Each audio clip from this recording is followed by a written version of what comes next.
everyone, welcome back to the Next Cinema channel.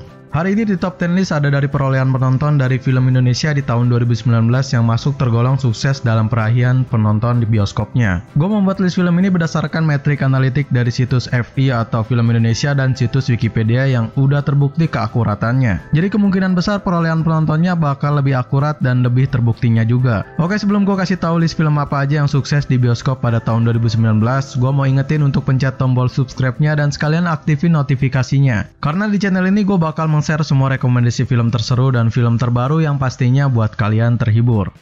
Kalau udah, so mari kita mulai list filmnya.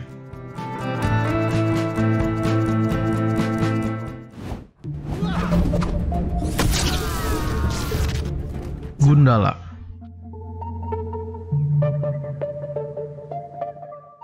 Superhero yang bisa disebut-sebut yang pertama sejak perfilman Indonesia dijajah sama film romance dan martial art. Gundala bercerita pada seorang anak yang hidup di jalanan sejak ditinggal ayah dan ibunya. Ia menghadapi hidup yang keras dan belajar untuk bertahan hidup dengan tidak pedulinya ia dengan orang lain. Ia hanya mencoba untuk mendapatkan tempat yang aman bagi dirinya sendiri. Salah satu yang baru untuk perfilman Indonesia yaitu superhero bertajuk Universe, sama seperti Iron Man dari Marvel Cinematic Universe atau Batman dari DC Comics. Menurut gua konsep awal yang sangat bagus banget, mengingat film Indonesia belum berani menggelontorkan dana untuk membuat film dengan visual effect yang lebih canggih. Karena itu ini adalah awalan yang menurut gua sangat harus diapresiasikan dan dilanjutkan. Untuk masalah penontonnya sendiri masih tergolong not bad karena Indonesia masih harus beradaptasi untuk menonton film dengan konsep yang masih fresh seperti ini dengan perolehan 1.699.433 penonton.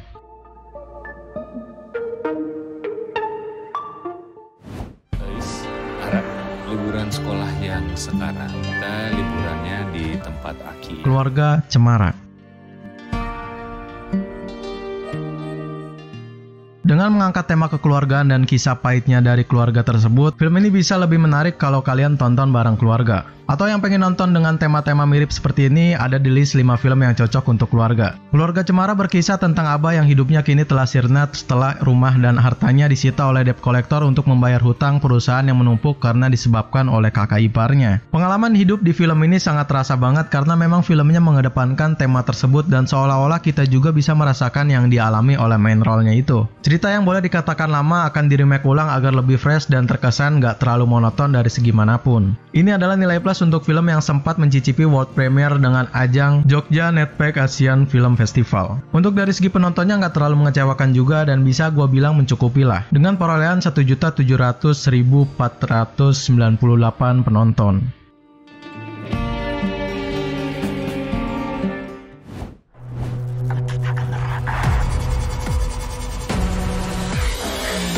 Kuntilanak 2. Horor yang datang pertama di list film kita kali ini yang menurut Are film ini agak sedikit mengecewakan dan gue juga nggak tahu karena gue sendiri memang takut sama genre horor dari Indonesia dan mungkin di sini agak minim info juga kalau soal reviewnya. Kuntilanak 2 versi dari 2018 dan 19 ini berkisah pada seorang anak perempuan bernama Dinda yang berhasil lepas dari teror kuntilanak dan berniat untuk menemui seseorang yang diyakini sebagai ibu kandungnya. Seperti yang gue katakan barusan, gue gak bakal buat reviewan yang mendetail untuk film horor ini. Karena gue sendiri juga belum pernah nonton filmnya. Makanya gue sedikit-sedikit cari informasi lanjutan dari situs-situs terkenal juga. Mungkin Rizal Mantovani membuat film Kuntilanak 2 versi 2018 atau 19 ini lebih ke arah kepetualangan dan esensi menakutkannya aja daripada jumpscare yang berlebihan dan bikin spot jantung para penontonnya. Well, mungkin habis ini gue bisa memberanikan diri untuk nonton film ini. Dari segi penontonnya, film ini cukup melebihi ekspektasi dengan perolehan 1.726.570 penonton.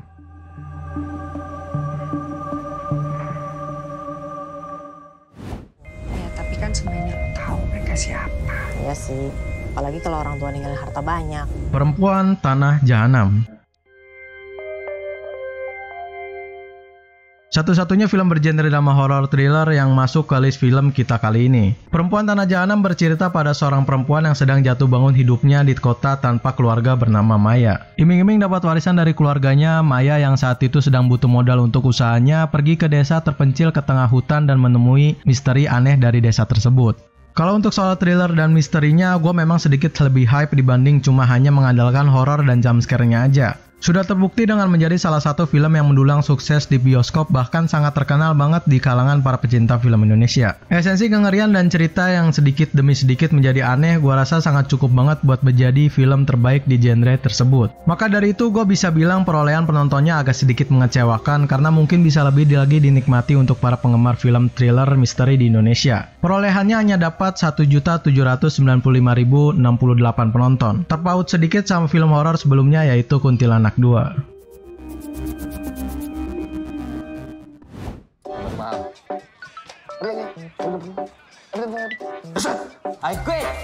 My Stupid Boss 2.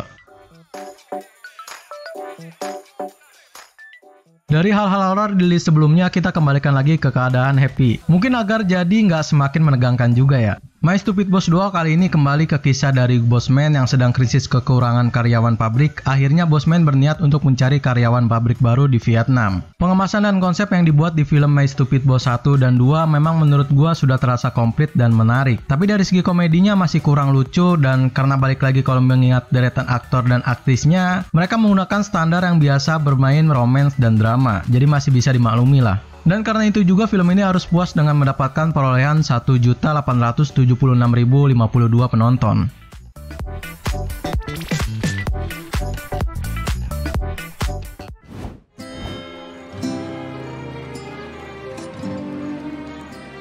Habibie dan Ainun 3. Tahun 2019 memang lagi tahunnya dari para sequel-sequel film ternama, sama halnya film ini. Habibie dan Ainun 3 adalah kisah tentang cinta pertama dan cinta terakhir. Kisah yang diangkat dari cerita presiden ketiga Indonesia dan ibu negara ini meneruskan mimpi-mimpi dan karir dari dua orang penting tersebut. Sebuah film biopik yang manis dan penuh inspirasi ini memang udah nggak diraguin lagi dari segi cerita dan keseluruhannya. Mungkin gue cuma bisa mereview dari segi CGI dan tata riasnya yang hampir sama persis menyerupai tokoh aslinya. Emang bener-bener gila sih. Reza Rahardian di sini harus memerankan tokoh Habibie muda dan direkayasa sedemikian rupa sehingga ia memiliki visual layaknya pemuda berusia 17 tahun. Dengan kerja keras dari para kru dan movie maker ini pun bisa menembus dengan perolehan 2.242.782 penonton. Terpaut jauh banget sama My Stupid Boss.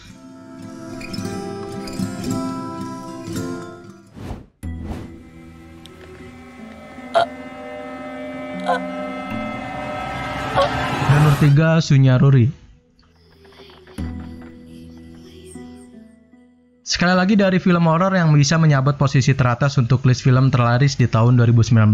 Danur 3 masih berlangsung dari kisah seorang anak perempuan yang mempunyai kekuatan indigo atau bisa melihat hantu dan mempunyai 5 sahabat kecil tapi bukan manusia. Kini ia sudah beranjak dewasa serta sudah mempunyai seorang pacar dan memutuskan untuk menutup mata batinnya tersebut. Tapi sesudah itu ia malah diganggu dengan hal-hal aneh yang sedang mengancam jiwanya dan 5 sahabat kecilnya. Yap, lagi-lagi film horor yang gua sendiri kurang suka sama genre ini. Tapi nggak bisa dipungkiri juga film-film horor yang semacam ini bisa menggait banyak sekali para penonton. Buktinya aja Danur 3 Sunyaruri bisa memperoleh 2.411.036 penonton.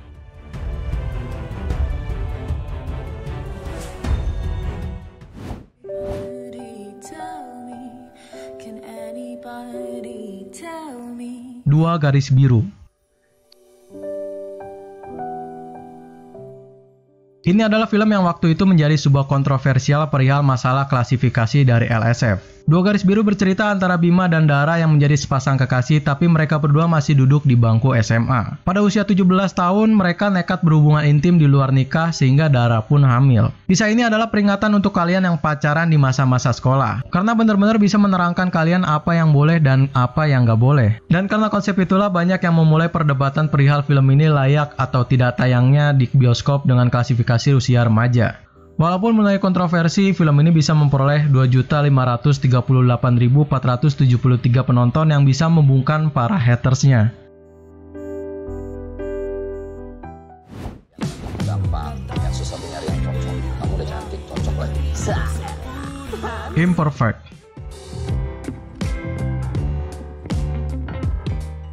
Masuk ke penghujung tahun 2019, tanpa diduga film ini bisa menyabet banyak banget penonton dan para penikmat film.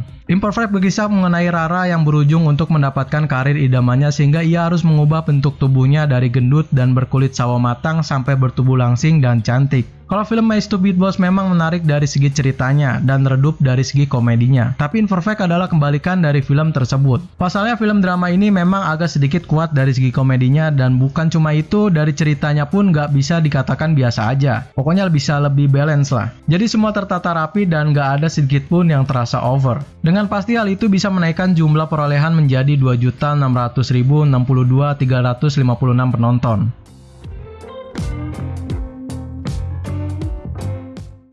Nggak pernah cemburu ya.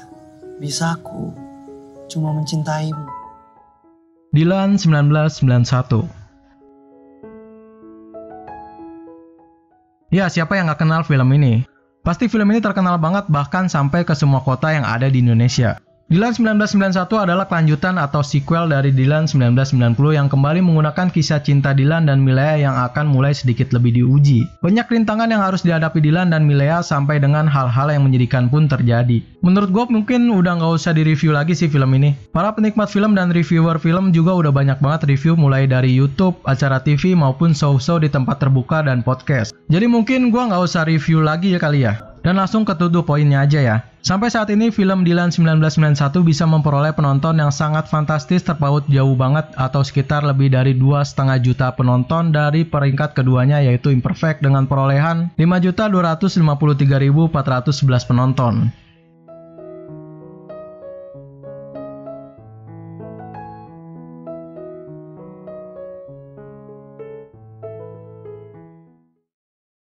Oke, segitu aja top 10 list film Indonesia terlaris di tahun 2019 dari gua kali ini. Yang mau request rekomendasi film ke gua, kalian bisa tambahkan di kolom komentar. Subscribe terus channel ini, like video ini kalau kalian suka dengan list filmnya, dan dislike aja kalau menurut kalian list film dari gua kurang menarik. Lalu share video ini, gua Ari, see you in the next film.